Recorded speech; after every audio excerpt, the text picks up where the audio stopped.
उभं राहून टाळ्या वाजवल्या पाहिजे.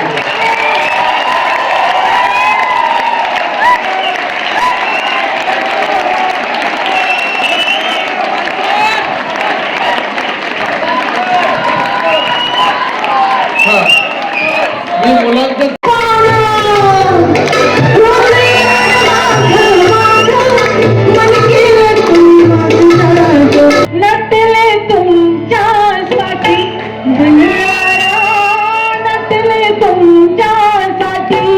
या आहेत सुरेखा पुणेकर, ज्यांचा आज पुण्यात एक कार्यक्रम होता मुलाखत, व त्यांनी त्यांच्या खास शैलीतली गाणी सादर केली.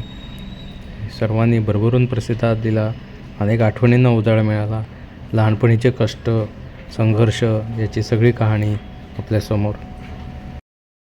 ओंकार सई यांना विनंती करतो की त्यांनी 2 मिनिट एक तोडा सादर करावा आणि त्यानंतर आपण मुलाखतीला सुरुवात करू.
कधी आपण मुलाखतीला सुरुवात करू.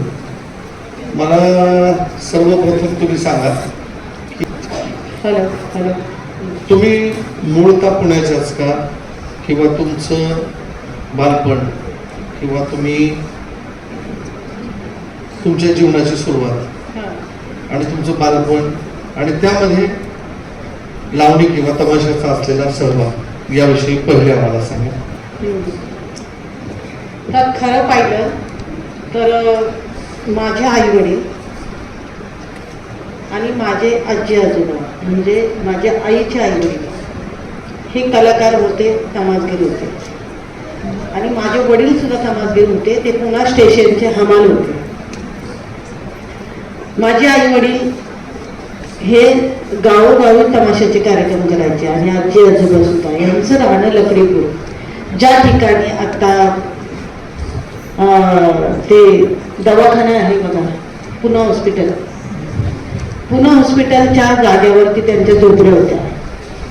आणि माझी आई तमाशाच्या, तेव्हा काय तमाशामध्ये पैसा नसायचा, पण मयत असली की त्या मैतीसाठी ती गवऱ्या थापायची आणि ती एक टोपली 5 गवऱ्यांची, 10 गवऱ्यांची 4 आण्याला विकायची.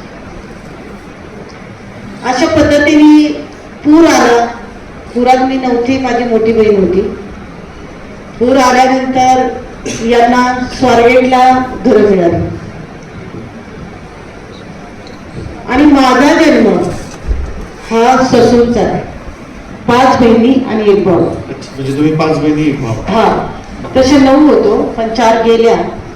आणि माझ्या आजी आजोबांना सुद्धा तिकडेच स्वारगेटला घर मिळालं. अशा पद्धतीने माझा पुण्याचा जन्म. पण माझ्या वडिलांचं गाव हे श्रीगोंदा म्हणजे टाकळीकडे होईल. श्रीगोंद्यापासून एक 3-4 किलोमीटर अंतरावरती आहे. लावणीच्या प्रकारांकडे नंतर जाऊ. मला वाटतं तुमच्याकडे माझ्या गाण्यांचं पुस्तक आहे वाटतं.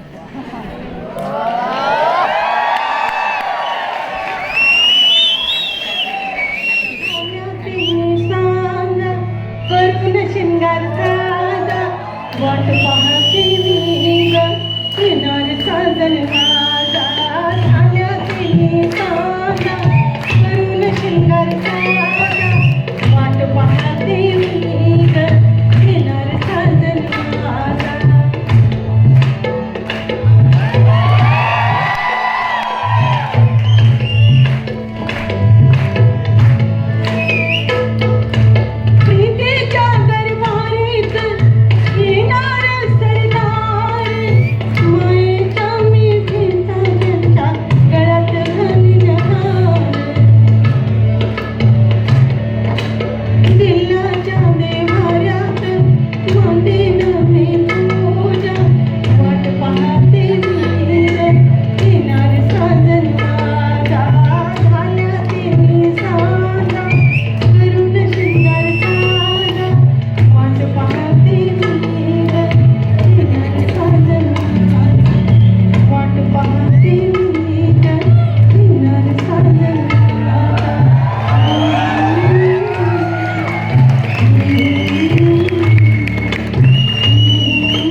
मग या तमाशाचा प्रवास तुमचा कसा सुरू झाला किंवा लावणीचा प्रवास ज्याला मूळ तमाशा म्हटलं जातं? मला वाटतं पहिले तमाशाच असेल ना, तेव्हा तर पहिला नटरंगी. तमाशा होता. मग ते तमाशाची पहिला तमाशा कसा होता, वडिलांचा होता तो बैलगाडीचा होता. बैलगाडीचा. हा, स्टेशनला राहायचं आणि तिथूनच सुपाऱ्या करायच्या. बरं. सुपाऱ्या म्हणजे कशा, बैलगाडीच. आणि कधी आरी भूषणला माझे आई वडील परफॉर्म करायचे. तेव्हा छल्लीवाडी असायची रात्रीची बरं. 9 ते 12. त्याच्यामध्ये तमाशाची फळं असायची, वगनाट्य. हे चंगीबारी आता काहीतरी शब्द उच्चार. छल्लीवारी म्हणजे तमाशाची फळ, म्हणजे 7 ते 10 हे संगीत बारीचे फळ, आणि 9 ते 12 म्हणजे 10 ते 12 हे 2 असे तमाशाची वगनाट्य दाखवायचे. म्हणजे त्यांना चान्स असायचा 1-1 तासाचा, आणि तिकीट काढून लोक यायची आरे भूषण थिएटरला. आणि यांचे तमाशे कुणाचे आवडत असेल तर मग तिथं बघायला यायचे काही लोक खेडेगावचे. आता पुणं काही एवढं मोठं नव्हतं, त्यावेळेला छोटंच होतं. मग माझ्या वडिलांचा तमाशा ठरवायचे. कोंडीबा टाकळीकर या नावाने तमाशा होता, आणि बरेचसे तमाशे असायचे. तेव्हा विठाबाई नारायणगावकर, तेव्हा भाऊ बापू मांग विठाबाई नारायणगावकर, असे तमाशे भरपूर होते. तर त्याच्यातून माझ्या वडिलांचा बी तमाशाची सुपारी ठरवायची. दसऱ्याला निघालं की काम करून सुपाऱ्या करायच्या, ते चैत्रापर्यंत, अक्षय तृतीयापर्यंत. परत 4 महिने आम्ही घरी. म्हणजे मला जे आठवतंय की मी तेव्हा किती 2-3 वर्षाची किंवा 4 वर्षाची असेल. त्याच्यानंतर पुन्हा माझे वडील 4 महिने परत हमाली करायचे, आणि आम्हीही, माझ्या बहिणी, मी, आम्ही धुण्या भांड्याची कामं करायचो. धुण्या भांड्याची कामं. धुण्या भांड्याची. आदिनाथ सोसायटीमध्ये. पुण्यात. हा, पुण्यात. म्हणजे सुरेखा पुणेकर हा जो चेहरा लोकांना आता दिसतो, ती ग्लॅमरस वाटतो, या व्यक्तीने धुणे भांडी केली. हो, धुणे भांडी केली, घरकाम केलं. मला 30 रुपये महिना होता, आणि 30 रुपये महिना असताना एक काका आणि काकी असायची. तुम्हाला स्वयंपाक नव्हता येत, पण त्या टायमाला मी लहान होते, तेव्हा त्या काकी मला फळीचे भांडे, म्हणजे पितळी भांडी असायची, पितळी भांडे मला काढून द्यायच्या. मला म्हणायचे मी तुला 12ने देईल किंवा 1 रुपया देईल. मला खूप आनंद वाटायचा, आणि तेवढे भांडे मी घासायचे. आणि मला जेवायला कुठं द्यायची, पूर्वी आता सुद्धा आहे, इकडे संडास, इकडे बाथरूम आणि मध्ये बेसिन, त्यामध्येच मी बसायचं. खरकट कुठं सांडेल म्हणून ती मला तिथेच बसवायची, तिथेच जेवायला लावायची, आणि तिथेच धुणं करायचं, भांडे करायचे. आणि रात्री होतं, आणि त्याच्यावरती एक चादर. आणि ती काका काकी वयस्कर होते, ते चांगले होते, पण एखाद्याच्या घरातली वागणूक अशी असायची. तर ते 15 रुपये मी 20 यांना, तुम्हाला माहिती असेल, कथ्थक नृत्यांना, तिच्या क्लासला मी जायचे, तिला 15 रुपये द्यायचे. आणि पण त्या काकी मला क्लासला मात्र पाठवायच्या, कथ्थकचा क्लास लावला होता. अच्छा. बर. मग तुम्ही तुमचं पहिलं सादरीकरण किंवा सादरीकरणाला सुरुवात तुमच्या वडिलांच्याच तमाशाच्या फळात? वडिलांचा नाही, वडिलांचा काळ पूर्ण निघून गेलेला होता. ते फक्त नंतर हमालीच करत होते. पण एकदा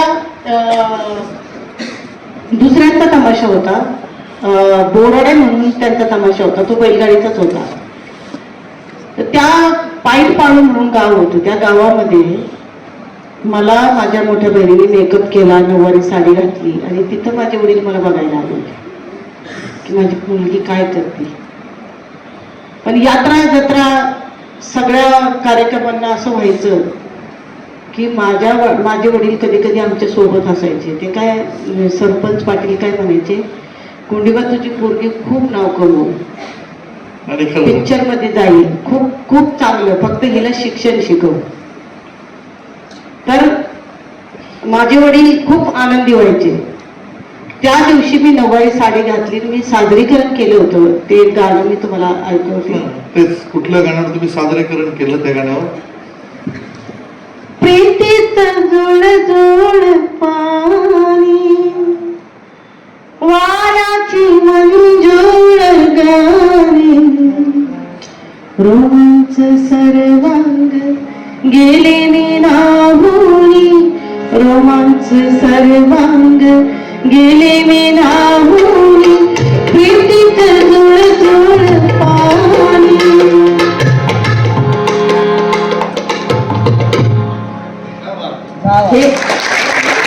हे गाणं मी गायलं आणि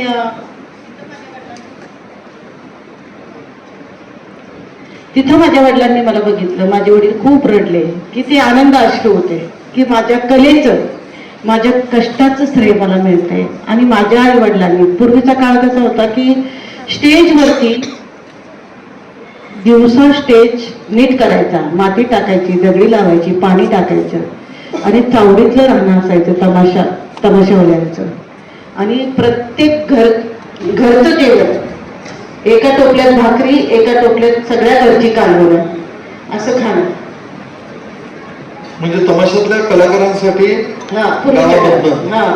सगळ्या घरच्या भाकरी आणि एकाच पातेल्यामध्ये कालवण सगळ्या घरचं, असं जीवन असायचं तमाशावाल्यांचं.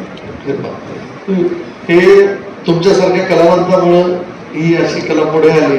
खरंच तुमच्यासारख्या लोकांनीच ही तमाशा लोककला पुढे चालवल्या. सुरेखा, तुम्ही तुमच्या नृत्याच्या शिक्षणाबद्दल सांगितलं, त्याबद्दल वाद नाही. पण जेव्हा मला माहित नाही, ते बसलेले लोक आलेत म्हणजे नक्कीच तुम्हाला तुमचं कुठेतरी त्यांनी सादरीकरण बघितलेलं. आम्ही तर तुमचे जुने चाहत्या कलेचे तुमच्या. आणि म्हणजे माझी बायको आली, तिला साक्षी ठेवून बोलतो. आणि माझंच काही फक्त तुमच्या लावणीवर प्रेम नाही, तर माझ्या वडिलाचंही तेवढंच होतं. आणि सांगायला आनंद वाटतो की माझ्या मुलाचंही तेवढंच आहे. आणि बघितलं, आता दिसलं ते एक टक लावून माझ्याकडे बघत होतो.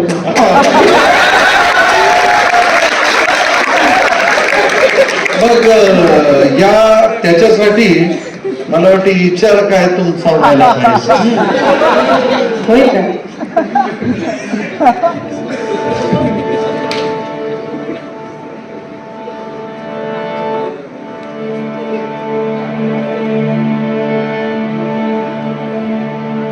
विचार काय है तुमचा हुपाम, विचार काय है तुमचा, विचार काय है तुमचा हुपाम, विचार काय है तुमचा, मारो फुलाचं काय बघता हुपाम, विचार काय है तुमचा, विचार काय है तुमचा हुपाम, विचार काय है तुमचा, रोज येऊन मागं मागं ओ पाहुणा,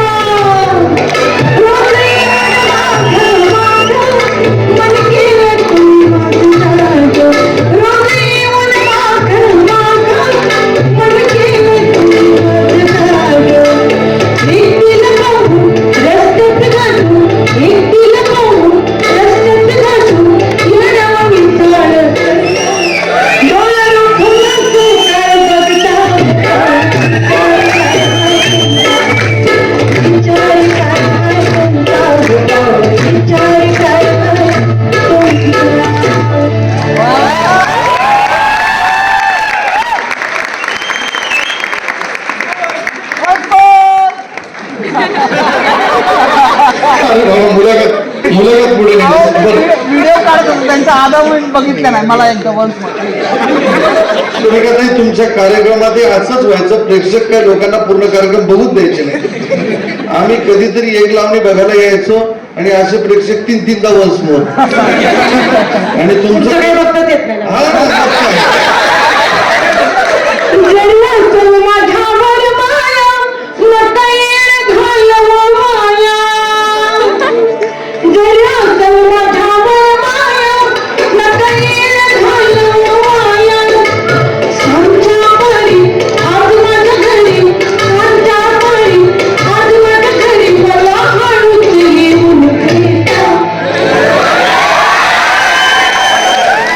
Thank you.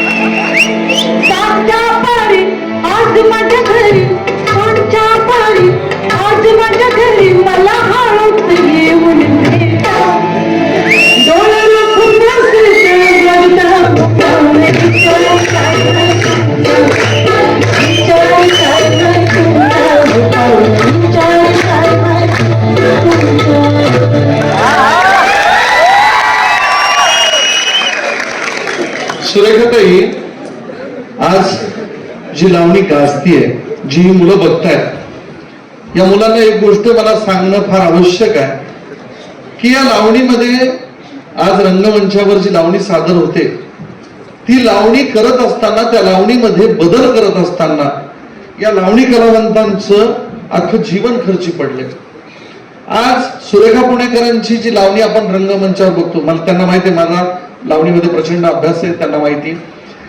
लावणी करत असताना फक्त घुंगराची चाळ आणि घुंगरा करून लावणी करण्यापेक्षा सुरेखा पुणेकरांनी त्या लावणीला घरंदाज लावणी स्वरूप दिलं. आणि सुरेखा पुणेकरांचं अवतीभोवती डोंगर झाडी असू देत का झाल्या तिन्ही सांजा असू देत, ही गाणं जेव्हा सादर करायला सुरेखा पुणेकर स्टेजवर यायच्या तेव्हा सुरेखा पुणेकरांच्या पायात घुंगरं नसायचे. एवढं बारीक निरीक्षण एका स्त्रीच्या तिच्या नवऱ्याप्रती असलेल्या भावना मांडत असताना त्याचं सादरीकरण आणि त्या लावणीला दिलेलं घरंदाज रूप. सुरेखाताई, मला वाटतं की मी विद्यार्थी असताना पुण्यामध्ये एक पाटी बघितली होती, हा कार्यक्रम फक्त महिलांसाठी. आणि तेव्हा मी लोकांना म्हटलं, या बाईंना काही कळतं का नाही, सॉरी आता माफी मागतो, मी म्हटलं पुरुषांसाठी लावणी ठीक आहे, पण तो कार्यक्रम या बाईंनी फक्त महिलांसाठी घेतला होता. माझी कदाचित चूक असू शकते, मी त्यांना विचारतो आणि जर बरोबर असेल तर त्यांनी उत्तर द्यावं. आणि दुसऱ्या दिवशीची बातमी आहे, मला वाटते संक्रांतीचा काही प्रयोग होता, संक्रांतीचा काही प्रयोग होता, म्हणजे तुम्हाला माझाही अभ्यास करायला पाहिजे. आणि संक्रांतीचा काहीतरी प्रयोग आहे आणि या बाईंनी काही सगळ्या बायकांना लहान मुलांच्या शिट्ट्या वाटल्या असं काहीतरी बातमी होती. तर बघू त्यांच्या तोंडून ऐकू, मला किस्सा सांग. नटरंगी नार हा कार्यक्रम 1998 ला जेव्हा पहिला नंबर आला माझा, त्याच्यानंतर मराठा सेवा संघ, म्हणजे आता त्याची पार्श्वभूमी सांगते मी. मराठा सेवा संघ अकलूज या ठिकाणाहून मला फोन आला. तर 1998चा हा लावणी महोत्सव शासनाचा होता. सांस्कृतिक मंत्री प्रमोदजी नवलकर आणि अनिल देशमुख होते. त्यांनी हा कार्यक्रम स्पर्धा ठेवल्या होत्या. आदल्या दिवशी, त्याच्या 2 दिवस आधी तमाशाचे फड, पवाड्याचे फड आणि लावणीचे फड. अख्ख्या महाराष्ट्रातून 2-3 हजार महिला आल्या. 11 आणि 12 तारीख लावणी महोत्सव होता. आणि ह्या लावणी महोत्सवाला यशवंतराव चव्हाण मंत्रालयातलं थिएटर, त्या ठिकाणी हा कार्यक्रम झाला. आणि आम्हाला राहायला दिलं होतं रंगभवन 7 रस्त्याचं. आणि तिथून आम्ही यशवंतराव चव्हाणला गेलो तर त्या एवढ्या महिला होत्या की मला मेकअपला सुद्धा जागा नव्हती. पण मी जे संडास बाथरूम असतं ते सभागृहातलं स्वच्छ असतं आणि त्यात मुंबईतलं, आणि मी संडासाच्या बाहेर बसून मी मेकअप केला. म्हणजे ज्याची त्याची जागा ज्याने त्याने धरली. मला काय मेकअप रूम मिळाला नाही, मी साधा आपला मेकअप केला. माझ्याकडे 5 मुली होत्या. एक लेडीज अशीच होती पेटी वाजवणारी, एक ढोलकीवाला, एक तबलेवाला. आणि अशा पद्धतीने लावणी महोत्सव सुरू झाला आणि माझा पहिला नंबर होता. थांबा तुम्ही, ज्या गाण्याला तुम्हाला मला वाटतं ₹1,00,000 बक्षीस मिळालं, 2 लाख रुपये आणि प्रथम पारितोषिक. सुरेखा पुणेकरांना 1985-86च्या नंतर, म्हणजे मला वाटतं 98च्या आणि माझ्यापेक्षा त्याच सांगतील, त्या लावणी बघायला ज्येष्ठ संगीतकार नौशादजी होते. आणि नौशादजी सुरेखा पुणेकरांचं आपल्याला माहिती आहे, सांगितलं पाहिजे, या नाचता नाचताच गातात आणि गाता गाताच नाचतात. ही एकमेव कला जर मी कुणात बघितली असेल तर सुरेखा पुणेकरांमध्ये. आणि जेव्हा नौशादजींनी यांच्याबद्दल ती कला बघितली तर मला आठवतं, टीव्हीवर दाखवायचे सारखं ते, की नौशादजींनी आपल्या खिशातली 500 रुपयाची नोट काढून सुरेखा पुणेकरांना दिली होती. आणि नौशादजींची आठवण आपण सांगावी. आणि त्या कार्यक्रमात आपण कुठलं गाणं म्हटलं होतं, त्या गाण्याच्या 2 ओळी आपण आधी सांगते आणि मग 2 ओळी गाते.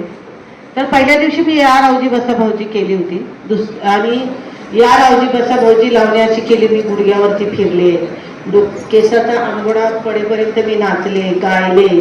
आणि खूप छान. तर पहिल्या दिवशी जे मंत्रिमंडळ होतं त्याच्यामध्ये अमिताभ बच्चन होते, अमरीश पुरी होते.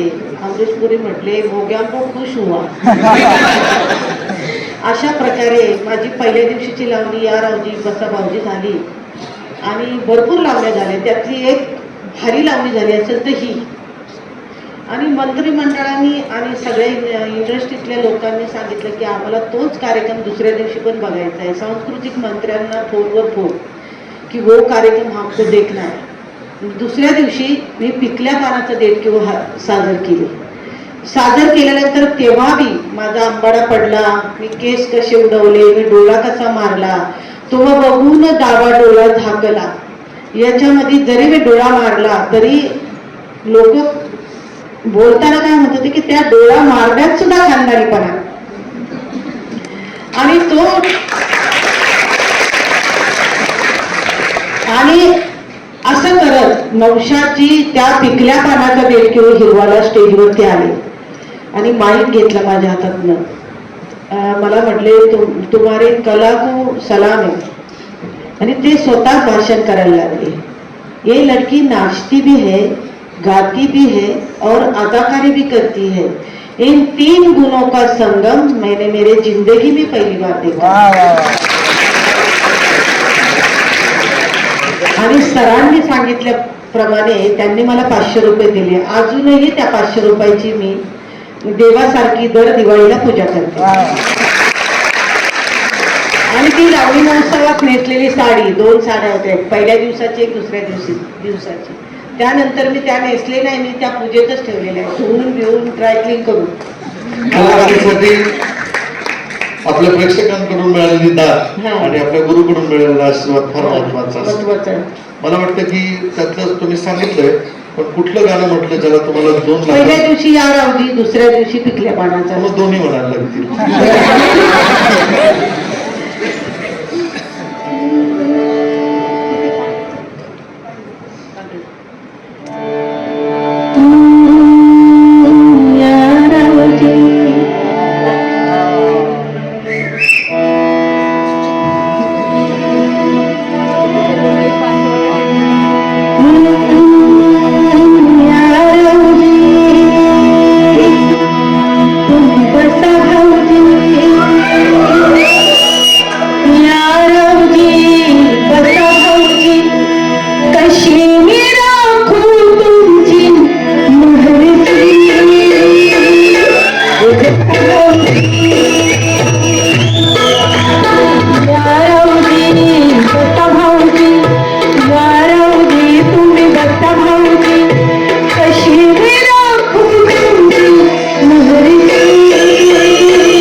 जोरदार टाळ्या झाल्या पाहिजे. एक गोष्ट मी सर्व प्रेक्षकांना सांगू इच्छितो, सुरेखाबाईंच्या आवाजामध्ये तसूभरही फरक नाही. आजही तोच आवाज आहे. त्या आवाजासाठी आपण सर्वांनी टाळ्या वाजवा.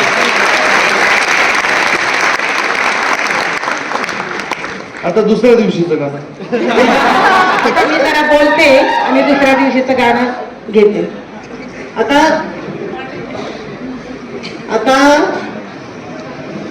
अकलूज या ठिकाणाहून ज्या वेळेस 1998चा सारखा लावणी महोत्सव दूरदर्शनवरती दाखवत होते, तेव्हा दूरदर्शनच चॅनल होतं फक्त 1998ला. आणि त्या चॅनलवरती बघायचे लोक, तुम्हा बघून डावा डोळा झाकला, अख्ख्या स्क्रीनवरती एकच डोळा दाखवायचे. आणि शेजारची लोक मला येऊन सांगायचे, सुरेखाताई तुमचं लागलं बघा टीव्हीला, तुमचं लागलं माझं गाणं. आणि आता कार्यक्रम काढायचा, अकलूज मधनं आम्हाला आमंत्रण आलं की देवळाच्या मदतीसाठी शो करायचा आहे, तर तुम्ही कराल का? तर मी म्हटलं मी कसा शो करणार, एक तर 4 मुली घेऊन गेले, 1 तासाचा कार्यक्रम तिकडे केला, त्याच्यामध्ये मला पहिला नंबर आला, पण आता कार्यक्रम कसा करायचा?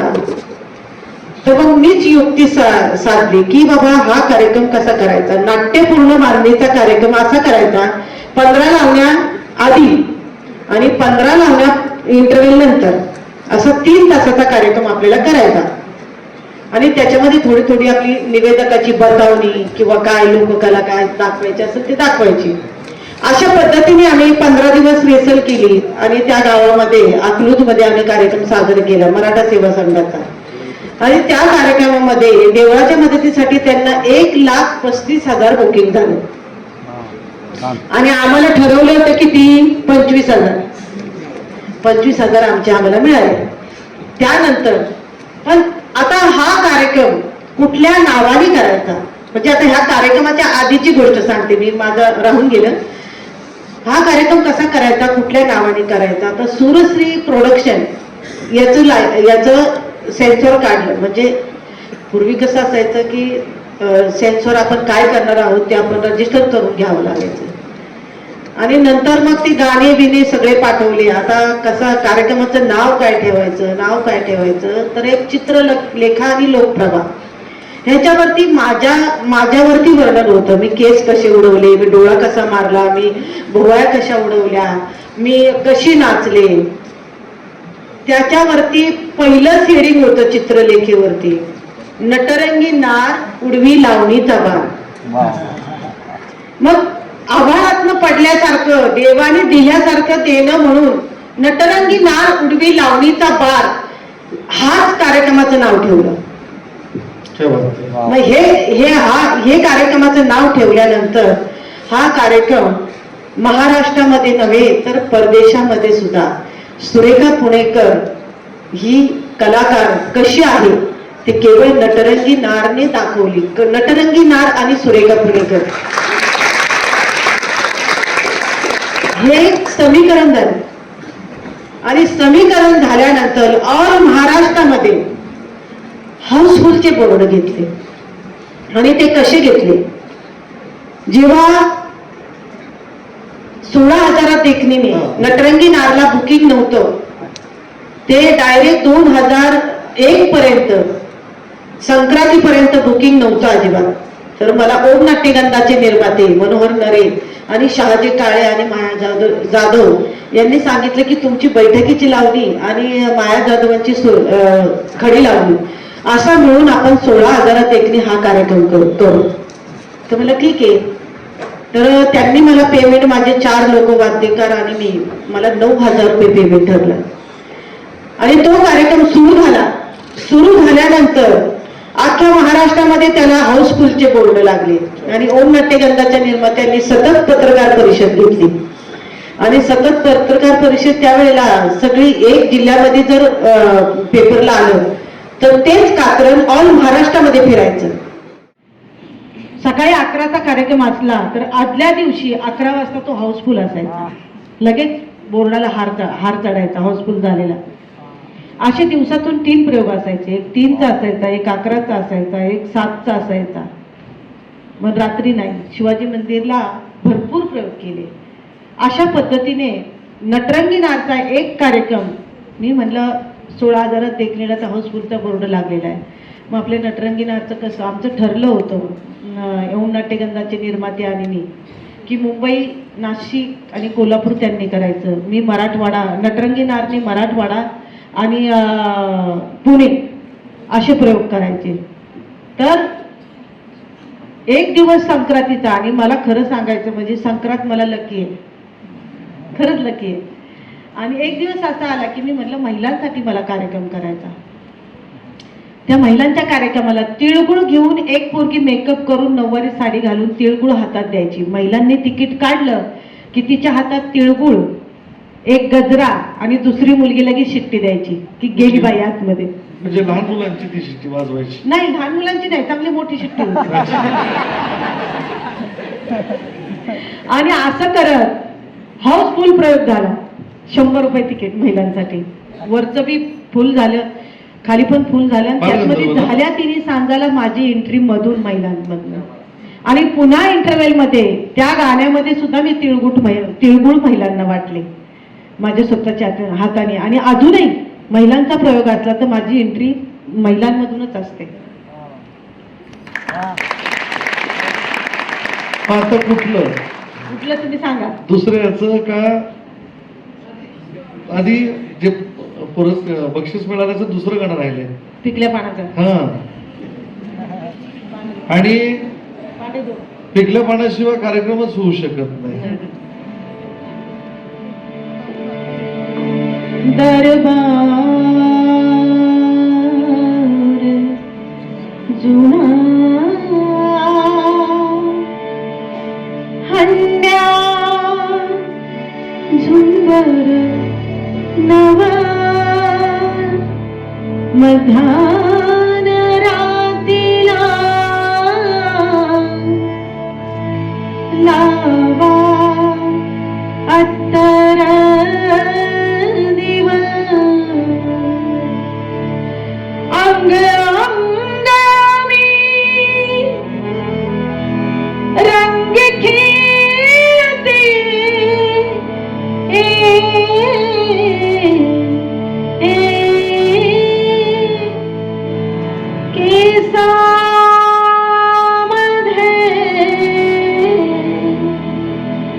मरवा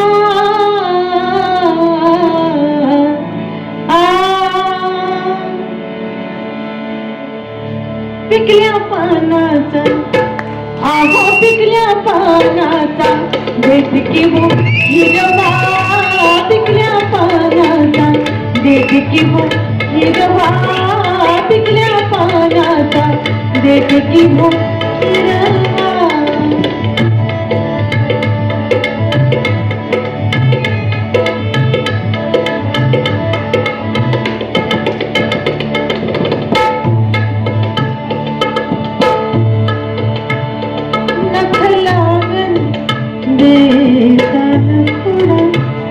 अहो नख लागन जरा बेतान पुढा, नख लागन बेतान पुढा. केशरी जुना काटकी वडा लई दिसान रंग विडा, हो लई दिसान रंग लविडा. ओठाची लाली टिपून घ्याना, हो ओठाची लाली टिपून घ्याना. मुखडासा फिरवा,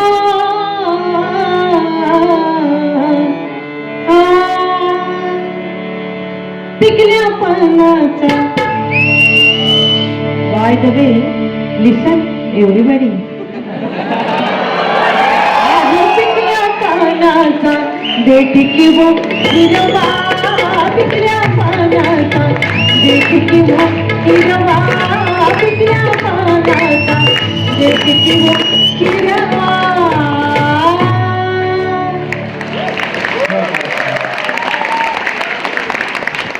सुरेखाबाईंनी आपल्या आवाजाने, आपल्या अदाकारींनी, आपल्या नृत्यांनी या लावणी समृद्ध केल्यात हे नक्कीच खरं आहे.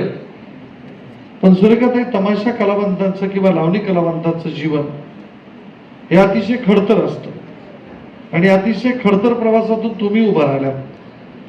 मी असं ऐकलंय की नटरंगी नारचे पहिले काही महिने हे नटरंगी नारसाठी सुद्धा फार खडतर होते आणि या काळामध्ये जेव्हा संक्रांत झाली ना, संक्रांत झाल्यानंतर जो हाऊसफुलचा बोर्ड लागला, त्याच्यानंतर ऑल महाराष्ट्रामध्ये नटरंगी नार ह्या कार्यक्रमाला हाऊसफुलचे बोर्ड लागले. ऑल महाराष्ट्रामध्ये 500 प्रयोग महिलांसाठी झाले, 1,500 प्रयोग शाळेच्या देवळाच्या मदतीसाठी झाले आणि अनेक प्रयोग 7,000हून जास्त प्रयोग झालेले.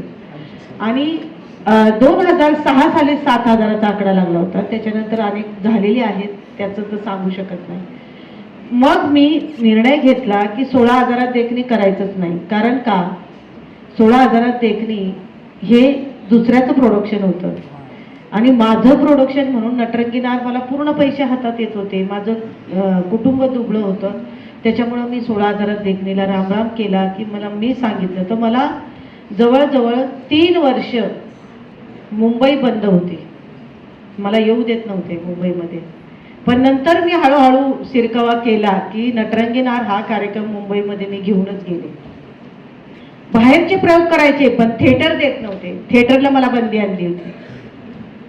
मग 100च रुपये तिकीट लावा, 200 नका लावू, 300 नका लावू, अशा पद्धतीने मला जाच होत होता. पण नंतर मी ते कव्हर केलं, मग थिएटर प्रयोग करायला लागले.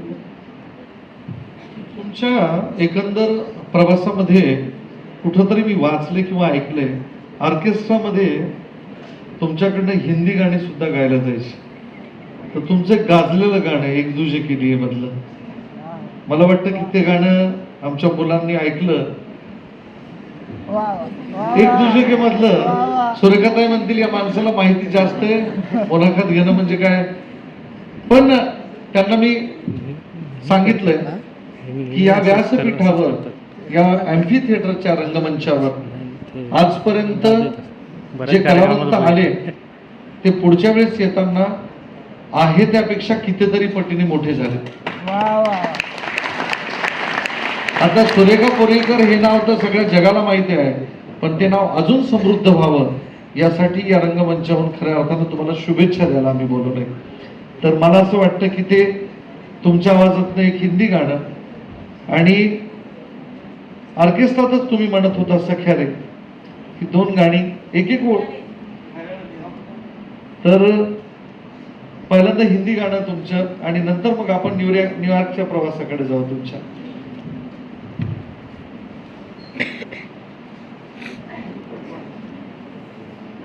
हम बने तुम बने एक दूजे के लिए, आई डोंट. हम बने तुम बने एक दूजे के लिए, I don't know what you say, I don't know what you say, but I want to dance and play. I want to play in the game of love. I want you in the name of love. Hey, come here. Not in the sky, want to fly. Come with me, I. तर लक्षात न गेले माझ्या. काय वाचलं पाहिजे, कारण माझी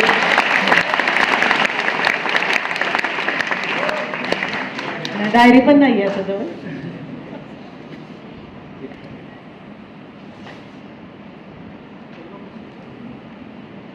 सख्या रे सख्या रे सख्या रे, घायाळ मी हरणी. सख्या रे घायाळ मी हरणी, काजळ काळी.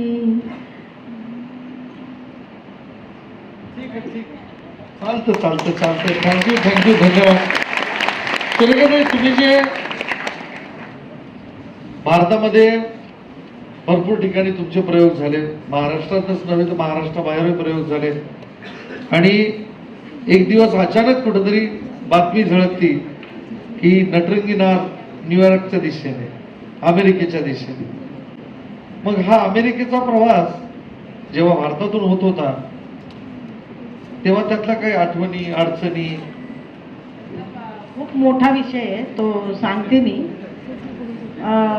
एक मोठा निर्माता, नाटककार सुधीर भट, त्यांचे नाटकं तुम्ही बघितले असतील. तर ते हमेशा अमेरिकेत जायचे, तर त्यांना तिकडची लोक विचारायचे. मलाही फोन आला होता की नटरंगी नार हा कार्यक्रम आम्हाला अमेरिकेत घ्यायचा आहे मराठी मंडळाच्या अधिवेशनासाठी, मेडिकल स्क्वेअर ह्या थिएटरला. तर आणि तिकडे कसे ती फटाकड्याची आतिषबाजी असते, त्यासाठी कार्यक्रम, जो कार्यक्रम आपल्या महाराष्ट्रामध्ये पॉप्युलर होतो, हाऊसफुलचे बोर्ड लागतात, त्या कार्यक्रमाचं खूप नाव होतं, तेव्हा ती अमेरिका तो कार्यक्रम मागवते. त्या पद्धतीने नटरंगी नार हा कार्यक्रम 3 वर्ष ते 5 वर्षे त्यांची मागणी व्हायची. पण दरवर्षी मी म्हणायचे की माझा महाराष्ट्रच माझी अमेरिका आहे.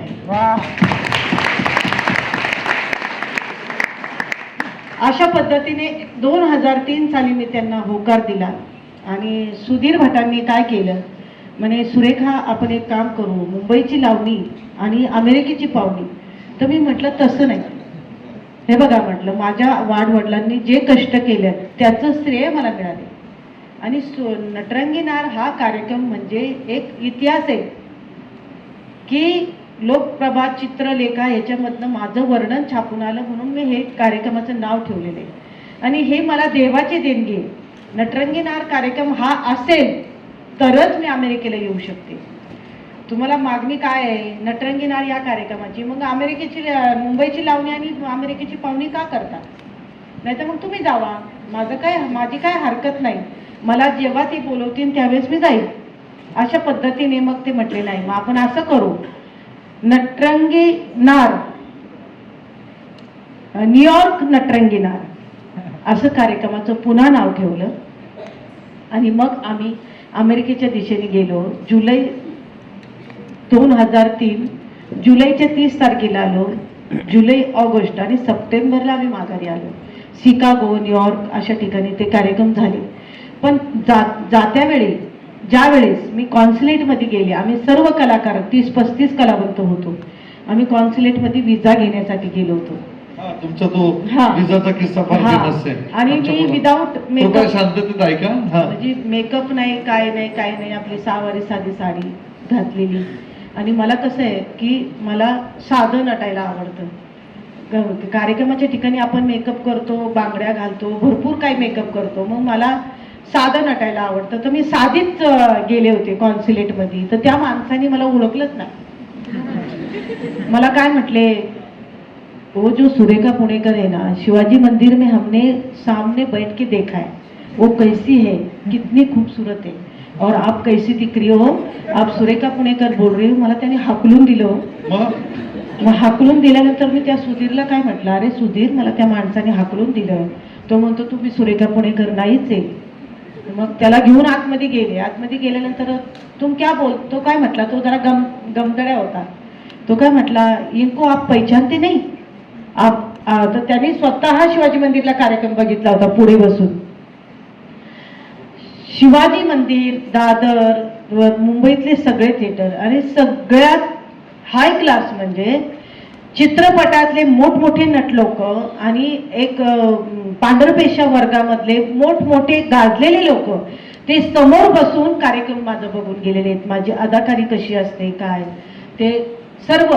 आजही मी कुठल्याही ऑफिसला जाऊ द्या, सुरेखा पुणेकर आल्या म्हटलं की मला पहिले आत घेतात, माझा सत्कार करतात. कितीही मोठा अधिकारी असू द्या, मला आत घेतात, माझा सत्कार करतात आणि बसता, आम्ही तुमचे कार्यक्रम भरपूर पाहिलेले, अशा पद्धतीने मला बोलतात.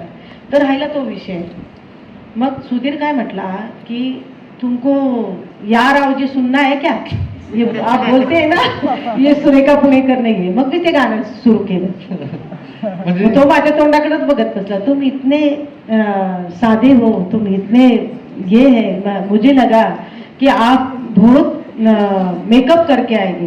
तुम्हें मेकअप क्यों करने का, मैं तो हमेशा 24 घंटे मेकअप में हूँ, कभी तुम्हें मुझे लगता है ना कि मैं विदाउट मेकअप करूँ, मेरे को अच्छा लगता है ऐसा।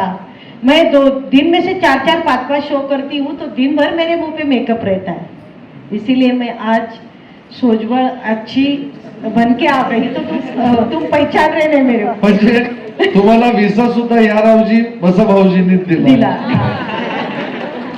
आणि या रावजी बसा भाऊजी ऍक्च्युली या रावजी बसा भाऊजी नाव मोठं लक्षण खोटं ह्या चित्रपटातली लावणी आहे आणि ही उषा चव्हाणनी केलेली आहे. पण एक गायिका होती तासगावची, माया तासगावकर म्हणून, ती तमाशातली होती आणि मी लहान होते.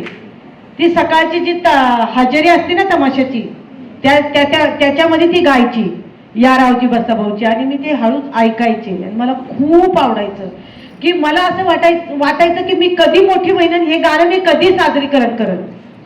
म्हणजे इतकी त्या गाण्यासाठी मी वेडी आहे आणि त्या गाण्यावरती माझं खूप प्रेम आहे या रावजी बसा भाऊजी आणि त्या गाण्याने सुद्धा मला खूप काही दिलं.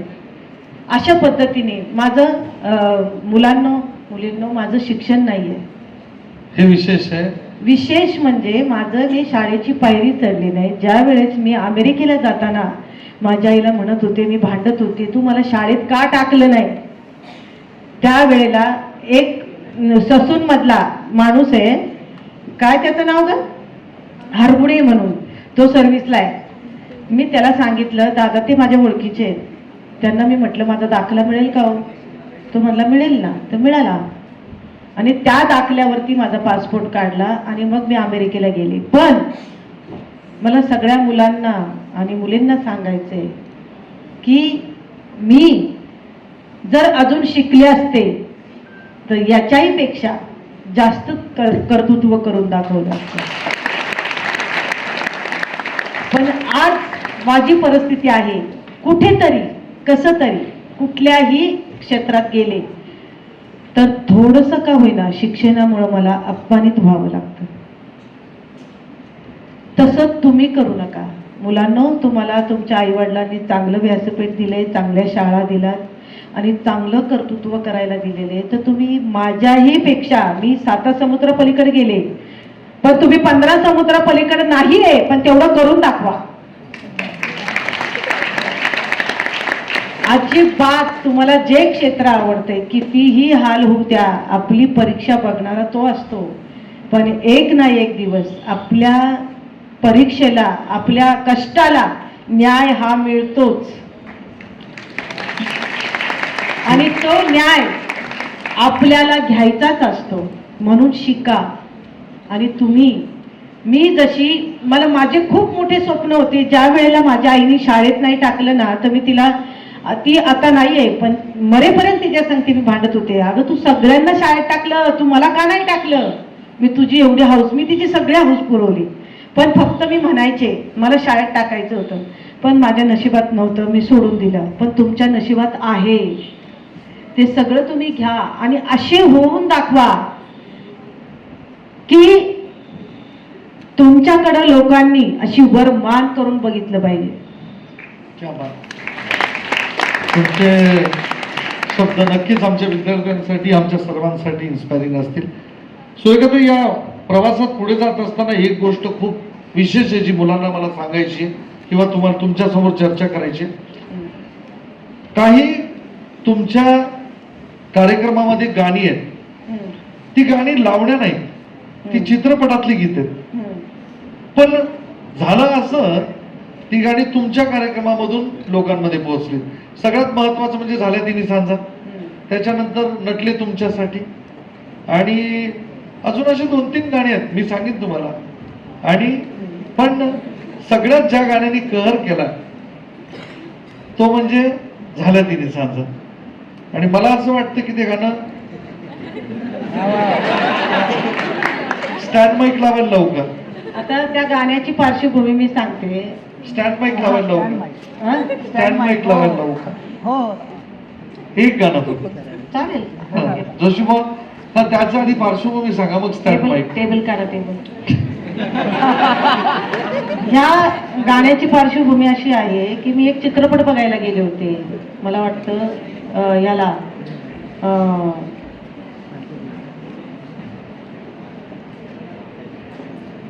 नांदेडला चित्रपट बघायला गेले होते, ते तुमचं आमचं जमलं, दादा कोंडकेंचा. दादा कोंडकेंचा तुमचं आमचं जमलं. ते बैलगाडी घेऊन नवरदेव बघायला जातो वाजंत्री घेऊन नवरीला, आणि नवरी वाट बघत असते. ते गाणं मला इतकं भावलं की आमच्या कार्यक्रमातले लोक मला वेड्यात काढायला लागले. मी म्हटलं मला हे स्टेजवरती घ्यायचं म्हणजे घ्यायचं गाणं. कार्यक्रमाचे संगीतकार प्रमोद नातू काय म्हणाले, तू काय वेडी झाली का, तुला काय अक्कल आहे का? म्हणलं का? अगं ही लावणी नाहीये, हे गाणं आहे, गाणं. तुम्हाला काय करायचंय? मला महिलांसाठी घ्यायचंय गाणं. आणि ज्या दिवशी ते काय म्हटले की हे जर गाणं वन्स मोर गाय झालं तर तू पुन्हा कधीच हे गाणं घ्यायचं नाही. म्हटलं हो. आणि नेमका त्या दिवशी जेंट्स शो होता. पण पहिलं गाणं, ते गाणं मी घेतलं. गाण्यात कार्यक्रमाच्या 3ऱ्या किंवा 4थ्या अंगामध्ये ते गाणं घेतलं. 3 वेळा वन्स मोर. पुरुषांनी 3 वेळा वन्स मोर केलं आणि मग महिला 5-5 वेळा वन्स मोर करायला लागली. म्हटलं प्रमोद नातू, नुसती लावणी घेऊन नका चालू, आपल्याला तिकीट काढून लोक बघायला येतात, त्यांना सगळं काय आपण दिलं पाहिजे. खरंय. आणि त्यानुसार तुम्ही तुमच्या कार्यक्रमामध्ये म्हणजे गाडी आणावी घुंगराची, बैलगाडीचं गाणं. आता आपण लावणीच्या प्रकारांकडे नंतर जाऊ. मला वाटतं तुमच्याकडे माझ्या गाण्यांचं पुस्तक आहे वाटतं.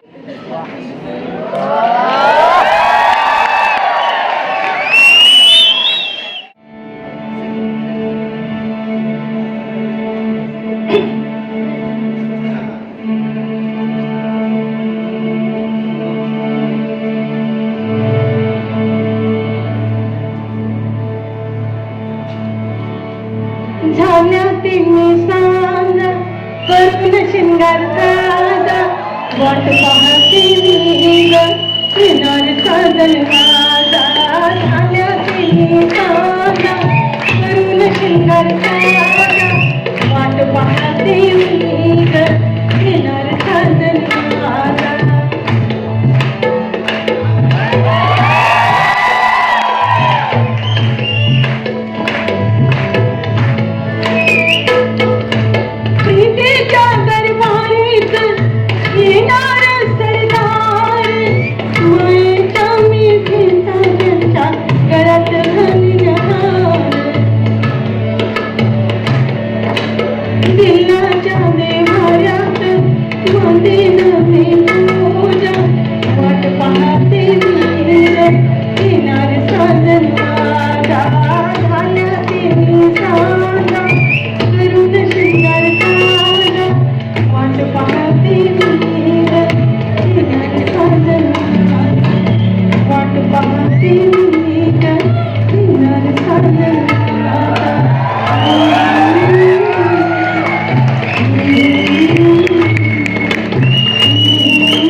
कार्यक्रम चालायचा थिएटरमध्ये तेव्हा काही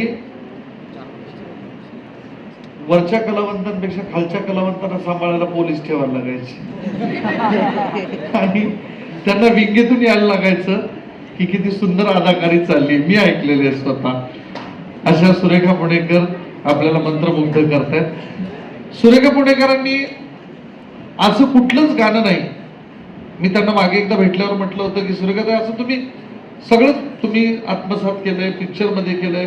कमल हासन सारख्या ऍक्टरनी जेव्हा त्यांनी चित्रपट केला तेव्हा मला म्हटले, तेव्हा त्यांना सुरेखाताईंना ते म्हटले की जर लावणी घ्यायची तर सुरेखा पुणेकरांचीच, आणि कमल हासनच्या चित्रपटात एकच लावणी आहे आणि ती लावणी सुरेखा पुणेकरांची आहे. बरोबर आहे ना? सुरेखाताई या सर्व प्रवासामध्ये लावणीमध्ये वेगवेगळे प्रयोग करत असताना जेव्हा हेच गाणं तुम्ही सादर करता तेव्हा एका स्टेपला म्हणजे तुम्ही जे नवीन नवीन प्रयोग केले लावणीत, हे मुलांना सांगतोय की प्रकाशाचा वापर करून असं वाटायचं तुम्ही स्टेजवर तुम्ही उडतच तुमच्या असणाऱ्या याच्याकडे जाताय. हा, पण इथे लाईट नसल्यामुळं मला वाटतं ती आता मला पण ती आता मला आवश्यक होती, तर प्लीज ग्रुप टाकले.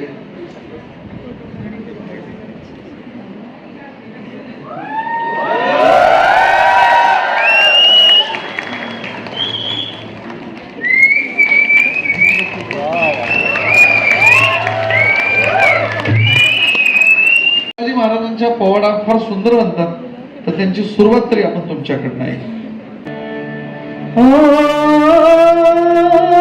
चमके शोभा की तलवार, वो चमके शोभा की तलवार, तड़पता बिजली सा अवतार, किले ढाली वरती वार. चमके शोभा की तलवार, जेव्हा म्यानाच्या बाहेरी रणात फिरली ना ती कधीच माघारी. ओ चमके शोभा की तलवार, ओ चमके शोभा की तलवार, तड़पता बिजली का अवतार, गेले ढाली वरती वार. ओ चमके शोभा की तलवार, कधीच माघारी, तख्त दौलतीवर केली ना लाचारी, कधी ना झुकली ती दिल्लीच्या दरबारी. तमाम बादशाहीचा ताज तिने ठोकरला, मराठ मोळ्याचा वेश तिने पांघरला. म्यात शाहिस्ता वस्तीला मग आला, शिवाजी लागे आजमावयास शत्रूला. शाहिस्त्याच्या घरात शोभा रात्री शिरले, बघून मर्द शिवा खान मनी घाबरले. केला शाहिस्त्यावर वार, केला शाहिस्त्यावर वार,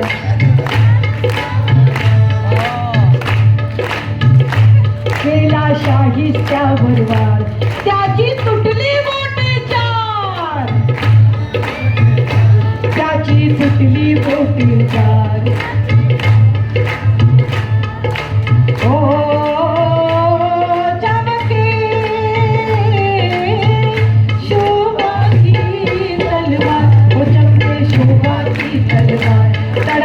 बिजलीचा अवतार, केले ढाली वरती वार. ओ चमके शोभा की तलवार.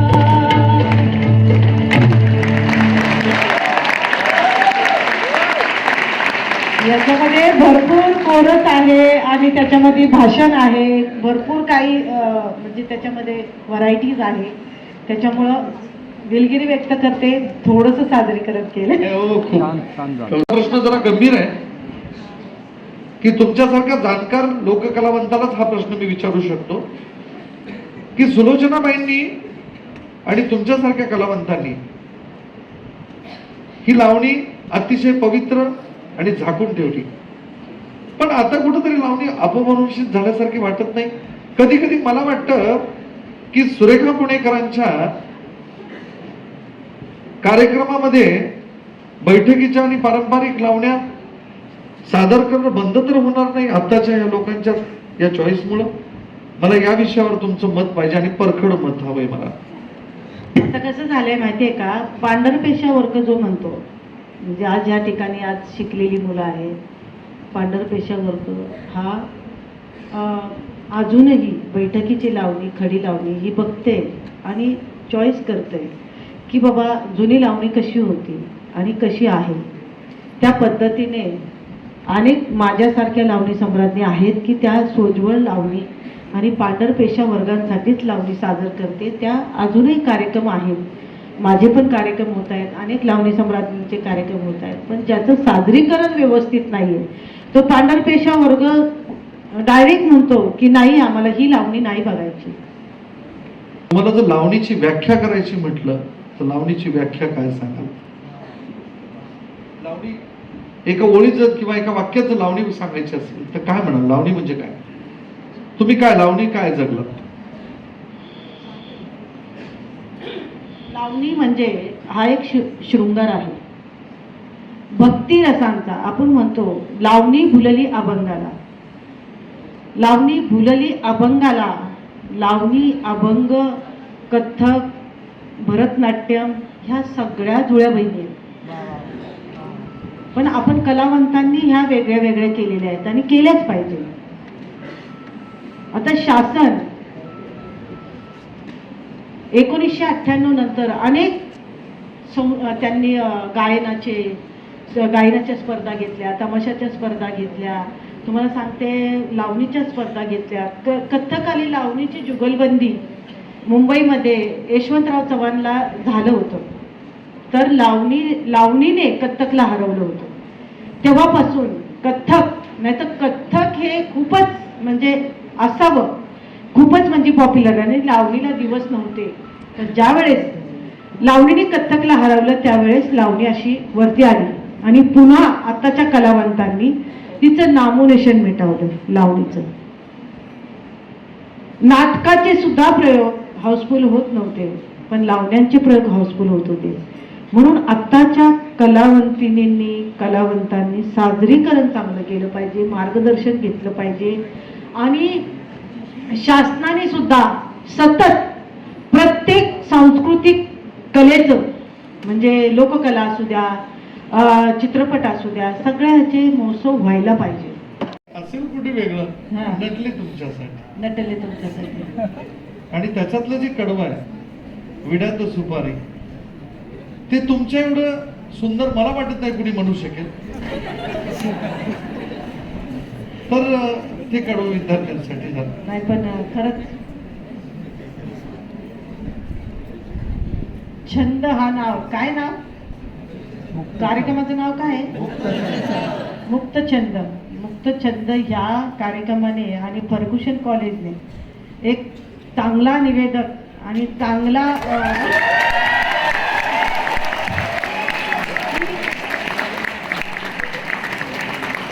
मुलाखत घेणारा एक जाणकारिक माणूस ठेवलेला आहे की माझा एवढा अभ्यास केलेला आहे या माणसाने. सुरेखाताई, लोककलेला तुमच्यासारख्या कलावंतांनी स्वतःचं जीवन वाहिलंय. आणि आज जेव्हा आम्ही वेगवेगळ्या गोष्टी सादर करतोय, आता इथं आमची तुमच्यासाठी नंतर सुलोचनाबाईंच्या आवाजात लावणी म्हणून दाखवेल. नाही नाही नाही, तसं नाही करायचं. तुझा आवाज आहे ना?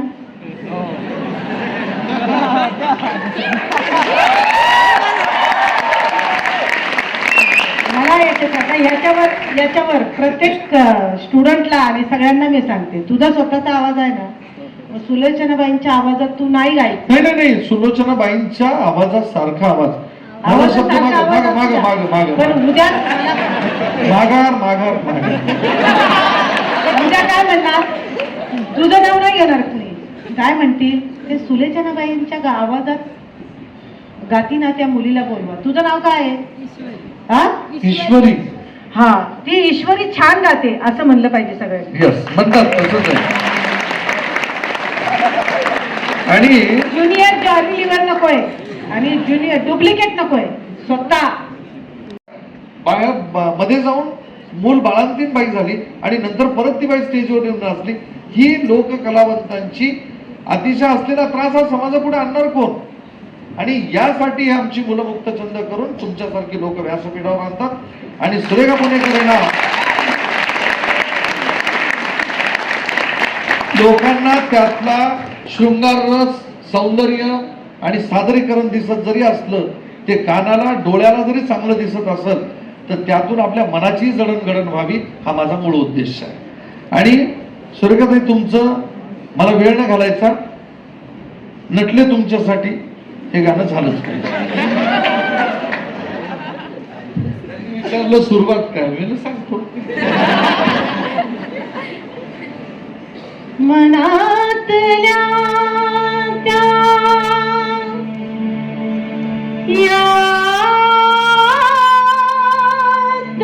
यातनांच्या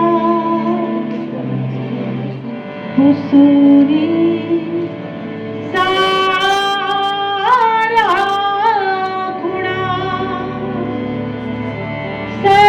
सर्वस्वाचे दान तुम्हाला करते आज पुन्हा. नटले तुमच्यासाठी दुनियाला, नटले तुमच्यासाठी राजचा विडा रंगला मोठी, राजचा विडा रंगला मोठी, दिलबरा विडा रंगला मोठी.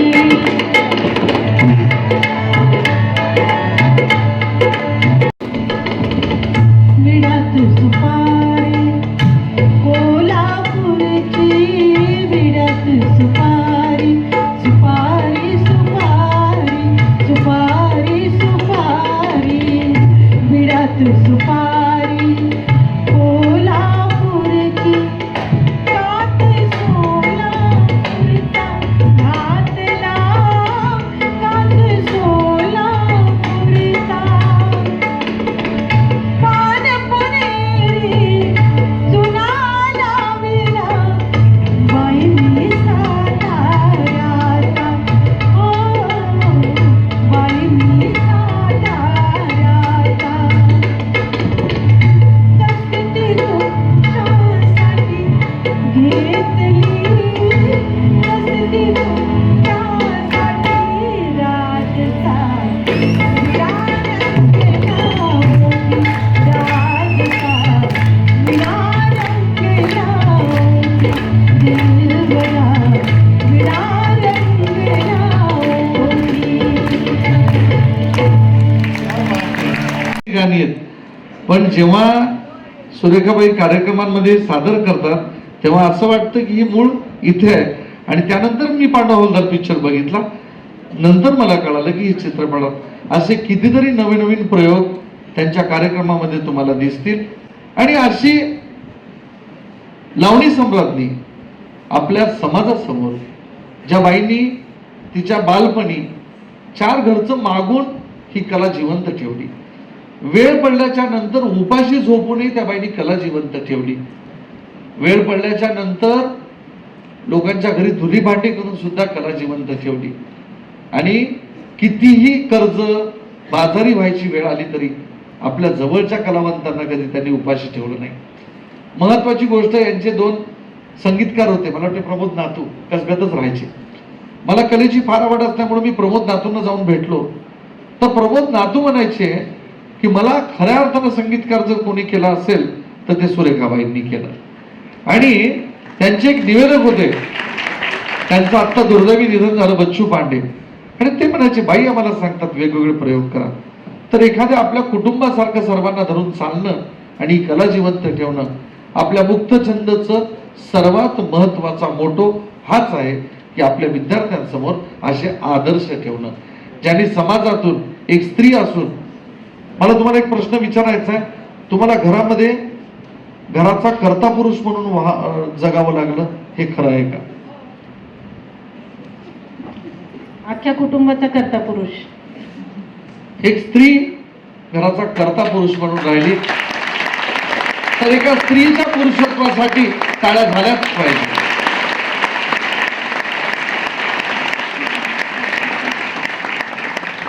सुरेखाबाईंचं जेवढं आपण सांगू उलगडू ते खूप कमी आहे. पण आधी मी त्या लावणीची पार्श्वभूमी सांगतो, आपण शेवटाकडे चाललोय.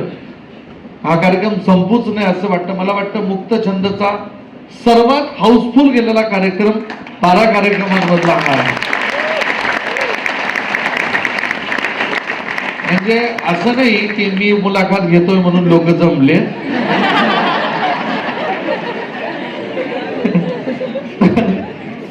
सुरेखाबाई, तुमच्या एकंदर गाण्याच्या प्रवासामध्ये मी आधी त्या गाण्याची पार्श्वभूमी सांगतो, नाहीतर लोक मला म्हणतील तुमचा जरा जास्तच अभ्यास आहेच आहे म्हणा. सुरेखाबाईंनी मला भजन काय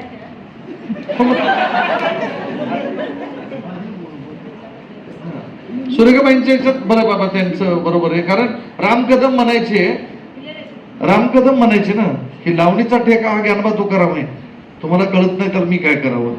आपले राम कदम एक फार मोठे संगीतकार होते. तर सुरेखाबाईंना भजनही खूप सुंदर गाता येतं. तर मला वाटते एक भजन होऊन जायला पाहिजे. हो, कसं आहे, तुम्ही आता तुमच्यासाठीच टाक त्या विचारात असं बसलं चालतंय का? म्हणलं तर तुम्ही निवांत हो, तुमची माहेरची माणसं आहेत. पुणेकर आडनाव आहे तुमचं. हा, तो विषय राहिलाच. वडिलांचं नाव टाकळीकर, पुणेकर तुम्ही घेतलंय. नाही, वडिलांचं नाव टाकळीकर होतं. कोटिबा टाकळीकर या नावाने त्यांचा तमाशाचा फळ होता. तर त्यांचं खूप म्हणणं होतं की लता सुरेखा टाकळीकर किंवा सुरेखा टाकळीकर असं करावं. पण माझी आई हुशार होती. आई काय म्हटली, पुणे हे पुणे ते का त्याला म्हणतात ना, काय उन्ह पुणे तिथे काय पुणे तिथे काय उन्ह. तर ती म्हटली पुण्याचं जर नाव ठेवलं तर अजून कार्यक्रमाला जोर येईल आणि कार्यक्रम चांगला चालेल.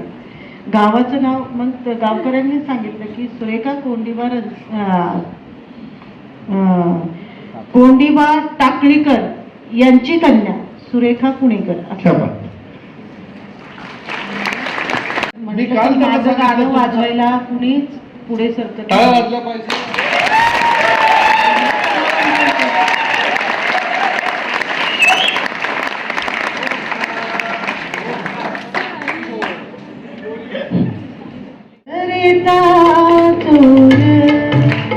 दरीला पंढरीचा चोर, दर्या पंढरीचा चोर, गळा बांधुनिया दोर.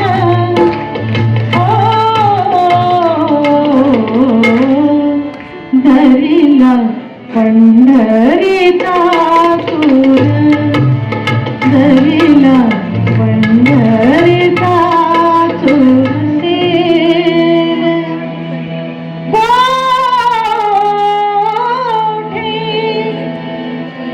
वृद्धीला काटा माझ्या तळपाया, गाडी होईल तुम्ही फिरवता पाठी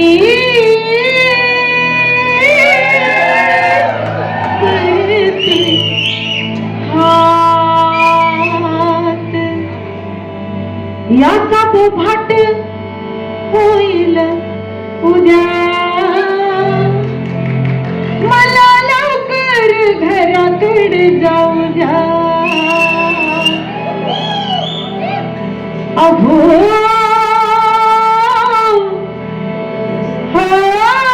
सजना दूर भान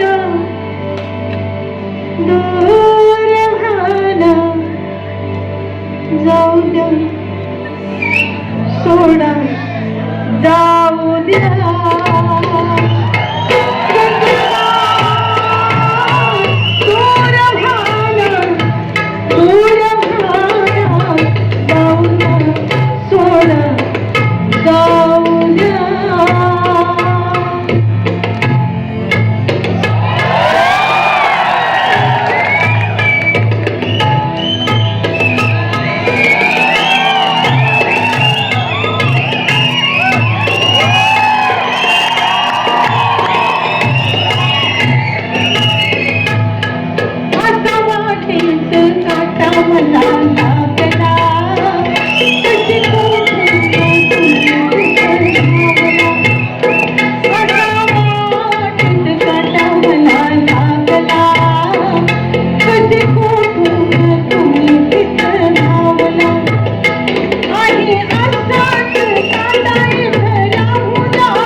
मला लग्न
तुम्ही फिरवता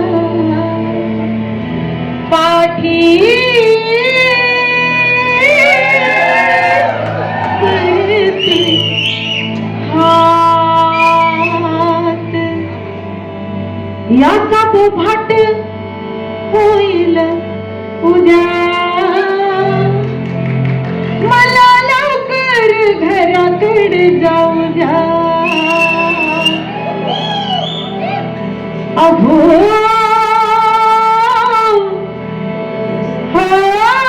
सजना दूर भान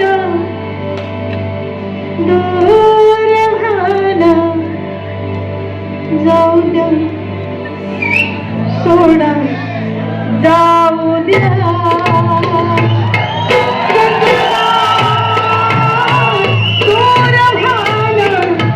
दूर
जाऊ द्या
जाऊ द्या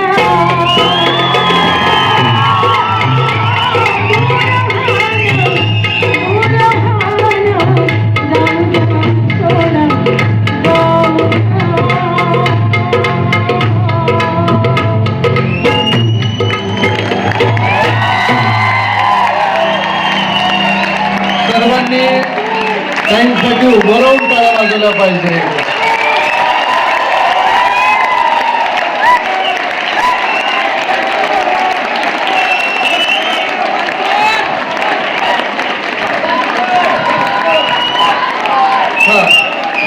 मी मुलांचं